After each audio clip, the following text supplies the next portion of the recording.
Pag nakaupo daw. Ayan ang ating pag-uusapan natin mga idol. Once again, if you are not yet connected, please do me a favor. Please do subscribe and click our tiny notification bell so that you'll be updated every time we have a new upload videos. Disclaimer din po ang mga videos po natin ay para lamang po sa may bukas ang kaisipan at may malawak na pang-unawa. Kung wala po tayo nito, maaari na lamang pong mag-skip at mamili ng mga videos na nararapat para sa inyo.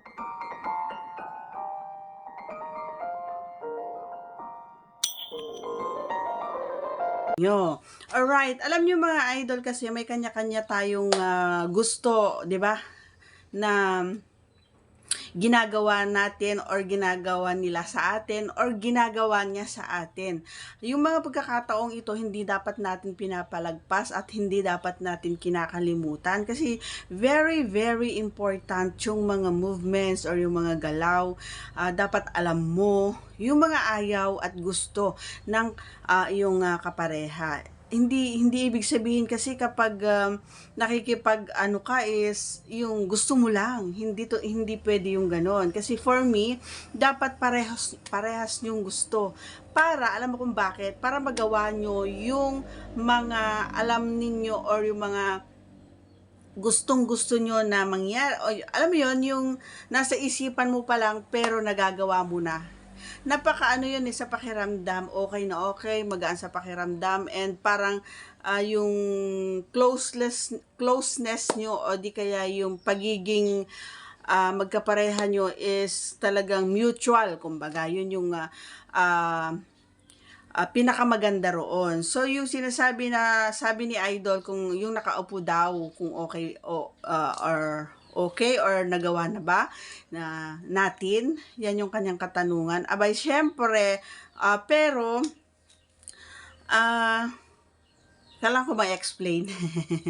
Ayan. So, yung nakaupo mga idol or paupo is, ibig sabihin nun, actually, parang hindi naman namin talaga kagustuhan na gawin yon. Basta nangyayari na lamang na naandun na kami pareha sa upuan. Kasi doon sa tabi ng ano namin is may upuan talaga doon. Lalong-lalo na kapag nag-aayos ako ng mukha, ganyan. So talagang nakasettle na siya doon. So nagkaroon lang kami, nagkaroon na lang ako ng idea na baka pwede dito or isubukan natin. Ganyan, kung okay ba, ganun, o masaya bang gawin dito. So, we tried one time and syempre hindi naman ako, wala akong pinagsisihan kumbaga doon sa ginawa namin kasi na-overwhelmed ako and I am very happy while doing that and it's not necessary naman mga idol na gawin ninyo kumbaga yung mga bagay na hindi naman kumbaga hindi naman yung hindi nyo gusto. Oo, yung kung ano yung nararamdaman ninyo is yun lang dapat yung sundin ninyo. Ganun. Parang sa love. Kung sino yung love mo, edi dun ka. Kung di mo love, edi it's better na sabihin mo kaagad para hindi rin siya umasa. Ganun yun. So, para sa akin, yung ganung eksena, mga idol, sa upan ay talaga namang kakaiba. Bakit? Kasi nga talagang sumasa talaga siya for me at syempre nanakit talaga yung aking kasi nga lalong-lalo na majabang majabang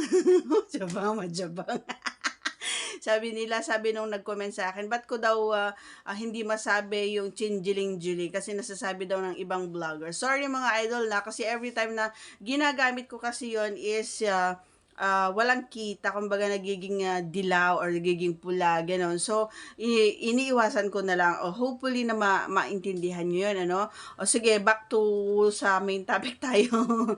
Ayun, so, yung ganon na eksena mga idol is para sa akin maganda rin siya, masaya din siya, and I am very very happy when we did that, of course, kasi nga hindi labag sa kalooban namin, gusto namin gawin yon and wala lang, talagang nag-explore kami parehas kasi nga ang ayaw ko lang talagang kapag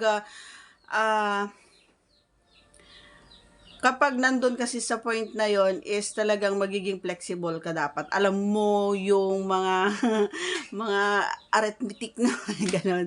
Basta, masasabi ko, subukan nyo lang. Basta masasabi ko sa inyo, ay, totoo pala. Talagang dapat flexible ka. Kasi nga, nandun ka na, gagawin lahat. Nandyan yung, tumatalikod ako, ganyan, nakaharap ako, nakaano ako sa taas, o di kaya sa side. Basta marami kang magagawa pagdating doon. So, hindi imposible na pagtapos nyo ay masakit yung buong katawan mo. Ayan, so, yan, basta ang masasabi ko lang doon is, medyo okay naman siya sa akin. Sige, sabi ko na lang okay kasi nga, sumasag nga siya and yun din yung time na nagkaroon ako ng maabilidad na ay kaya ko pala, gano'n. Naging ano ako sa sarili ko. Confident.